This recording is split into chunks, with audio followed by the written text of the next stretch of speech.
கல்வியில் சிறந்த பெண்கள் பாகம் 3. அரசு திட்டங்கள் மட்டுமல்ல, தனிமனித பங்களிப்பும் இருக்கு தம்பி. இந்தியாவில் குழந்தைகளை பாதுகாப்போம் என்ற அமைப்பை நிறுவி இதுவரைக்கும் 80,000 குழந்தைகள் கல்வி பெற உதவியாக ஒருத்தர் இருந்திருக்காரு. அப்படிப்பட்ட பெருமைக்குரியவர் யாருன்னு 2014 நோபல் பரிசு வாங்கின பெருமைக்குரியவர் அவர்தான் நம் கைலாஷ் சத்யார்த்தி. எவ்வளோ செய்திகளை இன்னைக்கு சொன்னீங்க, இன்னும் ஏதாவதோ? ஏன் தம்பி இழுக்கிற? சொல்கிறேன் கேளு. பெண் கல்வியின் அவசியத்தை வலியுறுத்தி அதற்காக போராடிய வீரச்சிறுமி மலாலா நோபல் பரிசு வாங்கினாங்க தெரியுமா?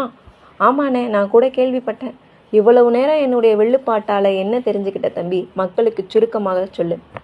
பெண்கள் படிக்கணும், நாட்டில் கண்கள் திறக்கணும். பெண்கள் படிக்கணும், நாட்டின் கண்கள் திறக்கணும். இன்னும் படிக்கணும், உயர்வென்று விளையணும். ஆணும் பெண்ணும் சரிநிகர் அறிவென வளரணும். அன்பினாலே அகிலம் பூக்கும் உண்மை புரியணும்.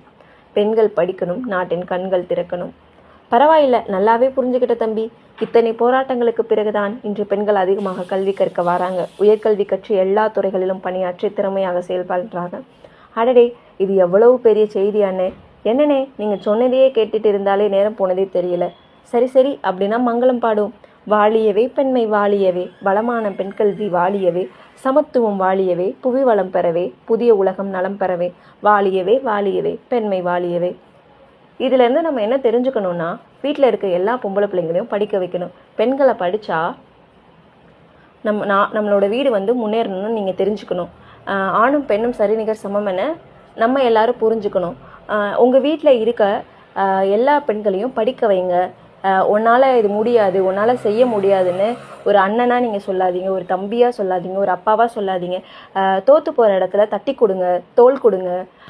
அப்படி நீங்கள் பண்ணுறப்ப நாங்கள் போகிறதுக்கு முன்னே போகிறதுக்கு ரொம்ப உதவியாக இருக்கும்.